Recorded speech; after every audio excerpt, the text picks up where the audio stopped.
welcome back to my kitchen. So, another dark and gloomy day in June here. So today we're going to do a budget, extreme budget, I guess. It's not really extreme for me because they're really not that hard to think up. Some of them are, but in this instance, it wasn't. What I'm going to do today is something you've probably already had, but not in the way I'm going to make it. And with that, by changing up something, kind of makes the meal taste different, feel different, and it's not the same old. Kind of like, let me think I would get an example. Like if you made spaghetti. You make spaghetti sauce, you make the pasta, whatever you call it, and then you put the two together and you have it, and there you go, that's it. However, the next time you have it, you don't want sauce and pasta again, you want it slightly different. So this time you take the sauce, the pasta, the same two things, and you bake it in the oven and make it like a casserole. So it tastes a little different because it was baked in the oven, it's still the same ingredients. Now that's a very mild example, but that's all I can come up with. So, but that's what we're gonna do today. We're gonna take a spin on an old classic and we're just gonna make it feel different. I don't know if it'll taste different, but it'll definitely feel different. So without further ado, let's get it, let's go. Let's heat those pots, come on.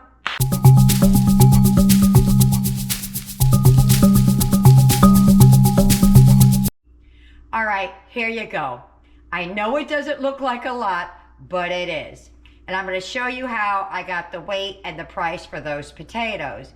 I know exactly what they would cost and exactly how much they weigh. And I didn't buy it at the store because I had some, but I'll show you how I figure out the price on it. So what you're going to need, a vegetable of some kind. I wanted to get asparagus, they didn't have it. I wanted to get peas and carrots, they didn't have it. So I went with Old Faithful and got some mixed vegetables. I got, as always, I grabbed that ground turkey. You cannot beat that, period. Unless you get some fabulous deal on something else and the meat doesn't matter, I'm going for the ground turkey.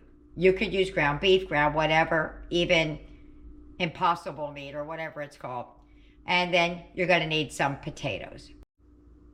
I don't know if I told you what we're making, but we're making mashed potato in meatloafs, but we're making it in a meatloaf roll. You'll see what I mean. Let me show you what I'm going to use as pantry staples. All right, here you go. This is what you're going to need. I'm using Worcestershire sauce only because I'm using ground turkey and it makes it a little bit beefier.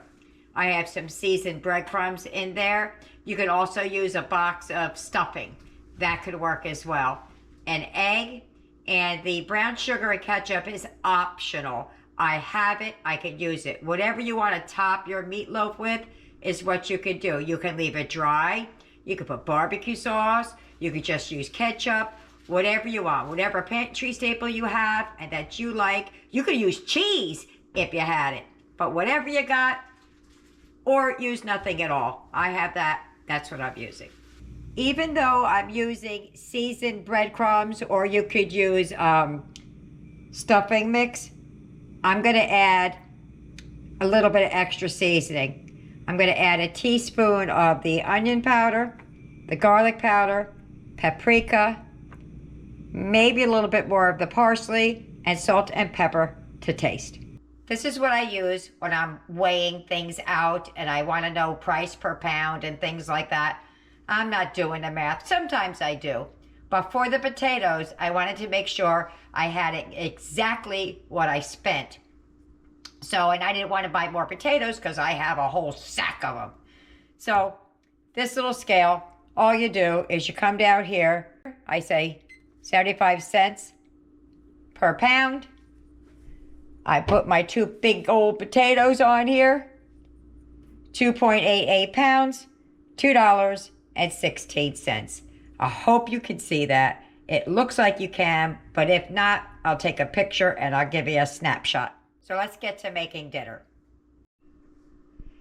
There you go. I hope you could see that. I hope it doesn't come up like a flutter, but first thing we're going to do is we're going to get these potatoes peeled up and into a pot of water. These big old potatoes come in handy When I saw the size of the potatoes that were in that sack, I'm like, what am I going to do with that? Well, we're going to make mashed potatoes out of them. So I'm just going to peel these potatoes down. You really don't need to watch me peel, but that's what I'm doing. And we're just going to dice these up. Just whatever size you like to make your potatoes when you're making mashed potatoes. All right, so I got the 2 potatoes peeled. I hope I didn't overestimate on the amount of potatoes I wanted, because I'm good for doing that because I'm used to cooking for an army, and when I'm cooking for less people, I just don't know how to cook anymore. So I'm just gonna hunk them up. And truly, this makes no difference to me how you cut your potato. But I just cut mine up in little chunks.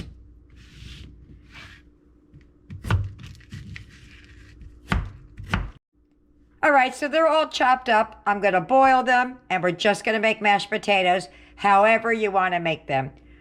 In my house, I don't use milk because we have a dairy allergy, so I just use the starchy water and a ton of butter, salt and pepper to make up for it. I'm just getting everything ready before we start mixing up the meatloaf. So here I'm going to add an egg, and I'm just gonna whisk it real quick. I already have the seasonings measured out, the amounts I told you before, the teaspoons. I'll remind you when we get there. Okay, let's get on to making the meatloaf. So I have my seasoned breadcrumbs here. I'm going to add a teaspoon of all the ingredients I said before, the garlic powder, the onion powder, and the paprika. I have 2 teaspoons of the parsley. What I'm going to do now is I'm going to add some water to this. That's a half a cup of water. I'm not going to add it all because I'm using ground turkey. It's a little bit wetter than ground beef. So I'm probably going to do about a 1/4 cup. Okay. Just going to get that going. Then I'm going to add the meat into the mix.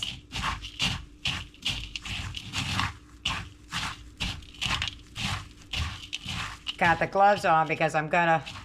Ooh, that worked out pretty good. Looks pretty seasoned. Huh. Okay.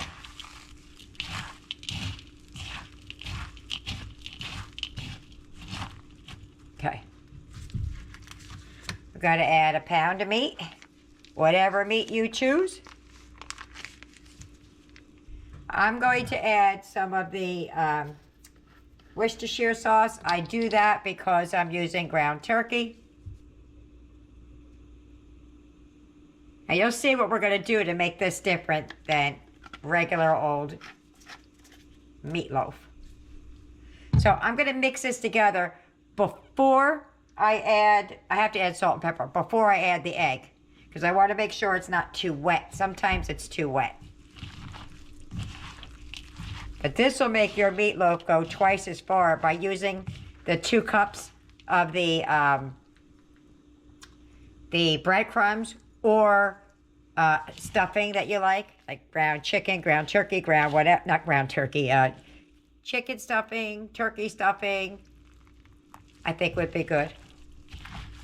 I just didn't have any, or I couldn't afford it for this meal. Yeah, see how wet that is? Okay, but we do need something to bind this. Now we can't move on with this meatloaf until the mashed potatoes are done. That's why I did the potatoes first.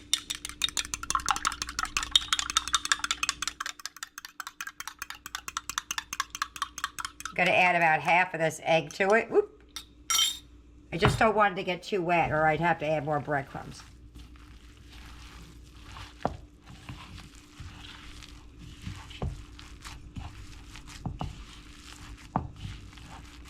I'm going to let it sit for a minute before I even bother because I want the breadcrumbs to get all nice and wet and puff up a little bit. Yeah, I think that's enough of that egg.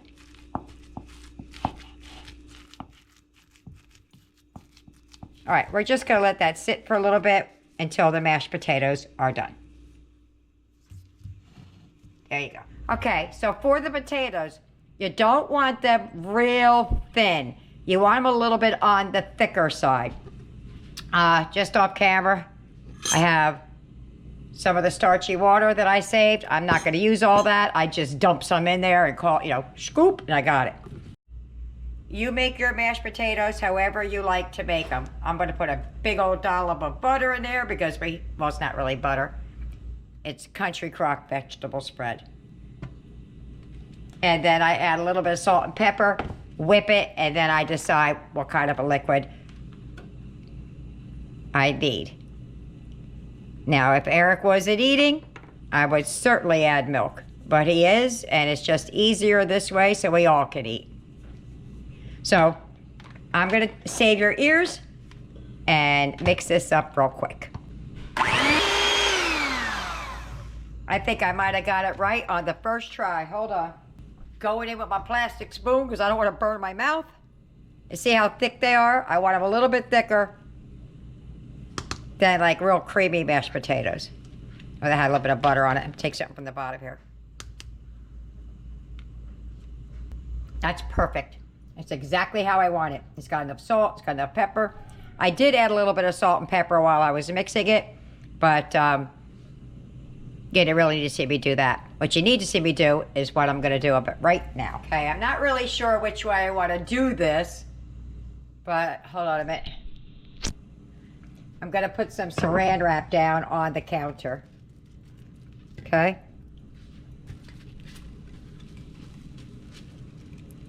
Right there.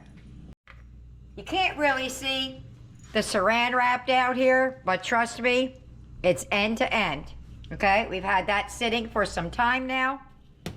And what we're gonna do, I probably should put gloves on, but I didn't, is we're gonna put the meatloaf down. And we're gonna make it like a square. We're just gonna use our hands to flatten it out. So, I wish I had a glove, and that glove is not for y'all, it's for me, because I don't like things under my fingernails. So, and this is just me and the kids eating, so it doesn't have to be perfection. But, and this is only a pound. If I had my whole army here, I would do more than a pound.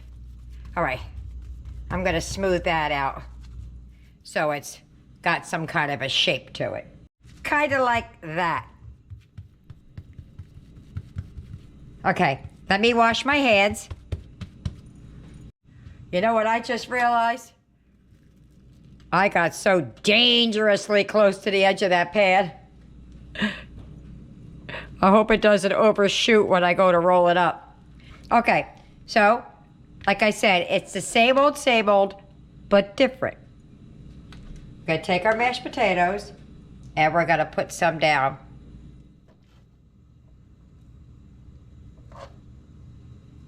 Let's see how that works out. I don't want to put too much down. I probably overcooked the mashed potatoes, like too many, but never too many when it comes to mashed potatoes, right? At least I don't think so.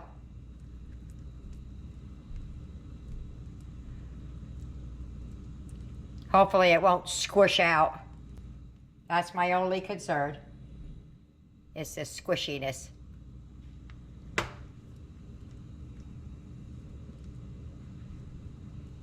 We still leave a little bit for the side, if anybody wants any.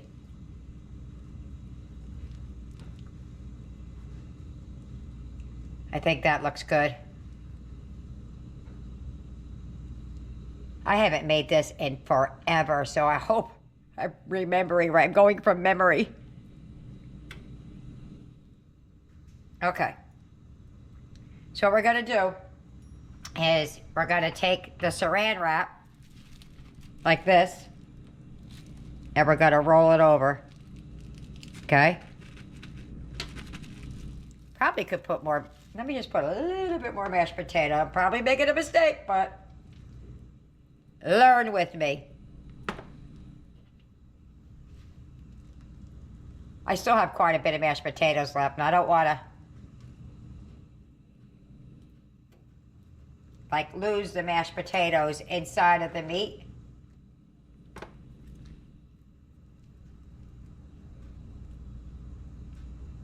Okay.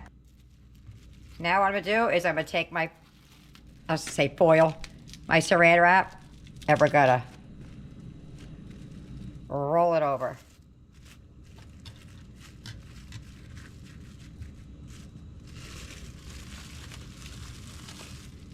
And we're gonna do so again.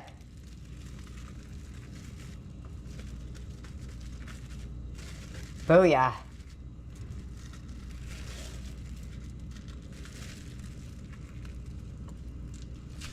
My saran wrap stuck to the counter. Just wanted you to kind of see what I'm doing. I'm smacking the ends in a little bit so the mashed potatoes don't come out. And then I'm gonna roll it up and over this way. Booyah.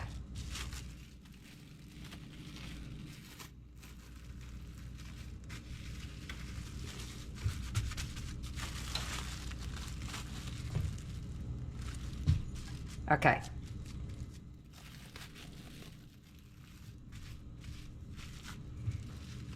There you go.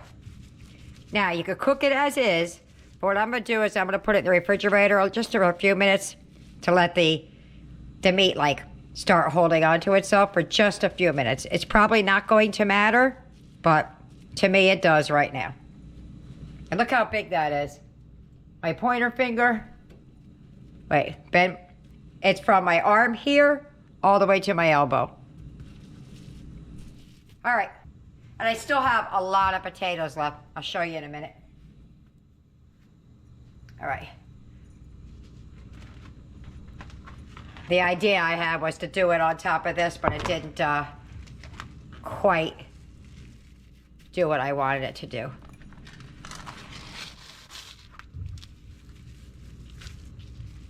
There we go. Okay, let's put her in the refrigerator for just a minute. And when I say a minute, like 10, 15, just long enough for it to firm up. Just wanted to show you how much potatoes I had left. I overestimated on the potatoes, but that's okay, because extra potatoes never hurt anybody. All right, so I got my brown sugar back out that I had sitting to the side. Hope it didn't get hard. I had plastic wrap over it. That is a half a cup. This part is totally optional. Whatever you like on top of your meatloaf is what you do. Half a cup of brown sugar, half a cup of ketchup. That's what my kids like on top. Sometimes they like barbecue sauce on top if I put like cheddar cheese in there, but that. So we're just gonna give that a good old mixing. Equal parts. If you put a half a cup, a half a cup. If it's a whole cup, it's a whole cup. And that's that. I'm going to get the meat out of the refrigerator. Hopefully it's firmed up enough. It's not been but maybe 15 minutes, but the kids are hungry. All right, so I slid it onto a pan when I put it in the refrigerator because I didn't want it like, you know, wobbling all over. I hope that I let it sit long enough. My feeling is I did not. So what you're gonna do is you're gonna unwrap it. I'm gonna unwrap it by cutting it, so I'm gonna put the pan on it and flip it over so I don't have to pick up the meatloaf. Okay, so I cut off, I just took a scissors right down, only because I didn't let it sit long enough, and I'm really worried that it's gonna fall apart if I try and lift it up. So I'm gonna MacGyver it. And this is what I'm gonna do. And I'm gonna flip it over. So just give me a minute to get it into this pan. That really wasn't that hard. I just flipped it over. I probably made too much of the sauce for the top, but anyway, we're gonna keep on going. So all I'm gonna do is I'm gonna take this ketchup and brown sugar concoction, and I'm gonna pour mine right over the top and smear it around. And that's what we're gonna do. We're gonna put that into the oven and let her cook up. And when it comes out, I have my oven set, I don't know, it's 350 or 375. Do whatever you like to cook a meatloaf in. I'm just gonna base that all around. Normally I do extra because it's edge to edge, but we'll be all right. All right, that's going in the oven, just the way it is. All right, so everything's coming down the home stretch here. I'm going to just cook these in the microwave and put some salt and butter on them and some pepper. Don't think you want to see me do that. And there we go. There's dinner. Let me plate this up and I'll show you what everything looks like. I still have the extra mashed potatoes, so I'm probably gonna put that on the side. And then of course I added some butter, salt and pepper to the vegetables. And there's all the food I made with $5. Check that out. All right, now it's time to taste it. And there's my plate. I'm gonna meet you at the table. If you get any benefit at all from my content, you can help me out by clicking like, share, commenting, and definitely hit that subscribe button. And don't forget to hit the notification bell so you'll be notified every time I upload a new video. Dinner time! Can't wait. I say it every single time. I think that I don't even know why I say it, but I do. I'm excited about it. This is, oh, I didn't tell you. This is a $5 meal. Really? Yes, sir. So let's just go right into the meatloaf and see how it tastes. All right, I got a huge bite. Hold on a minute now. I gotta get a smaller bite. All right. Ooh, there's so much steam coming out of there. I hope I don't burn my mouth. Let me check it first. Hold on. No, mine's hot.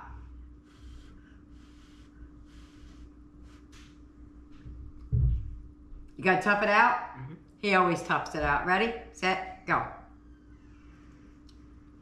Mm-mm. Mm. I like that. That little tiny bit of sweet on the top. What you think? That's amazing. You like it? Yes, I do. Gonna have seconds? Yes. I bet you will. The boy, he doesn't eat meat. And I got enough potatoes. I even have a pile of potatoes on my plate. Oh, what do you think about the mashed potatoes being in the meatloaf? You've never had that before. It's really good. Yeah? I'm glad he likes it. The others will, hear that? All right, well, let me get the others fed and we'll see what they think about it. Bye-bye. Dinner's over. How'd we do? Boom! They didn't finish. Now, I wasn't feeding an army tonight, but we'll tell you what everybody thought. I'll start with Trey. Trey was here. He took off. He said he loved it. He loves anything that has to do with mashed potatoes. He's a chip off the old block, but he devoured it and moved on. So that's one person. Let's see who's next. Eric, what'd you think? I know we already saw him eat it, but he had several more tastes after that. What did you think about it as you ate it? Did it get better? Did it worse? Or was it just the same? It was great? What? When I tasted in the video, I tasted like towards the bottom of it. Yeah? But at like my second bite, I tasted the top, and I really love that ketchup that's on it. Oh, the ketchup sugar. Yeah, that's good. Yeah, yeah. I didn't know what you meant by the bottom. You're talking about you went past that first. I got you. I got you. He was talking about this here because when he went in from the side. That's why. So we really enjoyed that topping. As a matter of fact, the topping that I had left over that I did not put on there because I had too much, he came back and got that and put some more on it. All right, Aiden, what'd you think? It was perfect. Perfect. That's a good one. Nick? It was the best meatloaf I've ever had. Thank you. That was pretty good. And Tyler? It was great. It was great. Well, there you have it. I'm the only one left who didn't make a comment. I really liked it. I should have left the meatloaf in the refrigerator just a tad bit longer because it did start kind of separating. Or maybe I left it in the oven too long. I don't know. But it was more a visual thing for me than it was a taste thing. It was absolutely delicious. Like I said, if you got a box of stuffing mix, just throw that in there with a cup of water and boom, you're done. And it's summertime, so somebody will eat this later. So there you have it. I hope you try it. I hope you like it. Leave me a comment either way. See you later. Bye.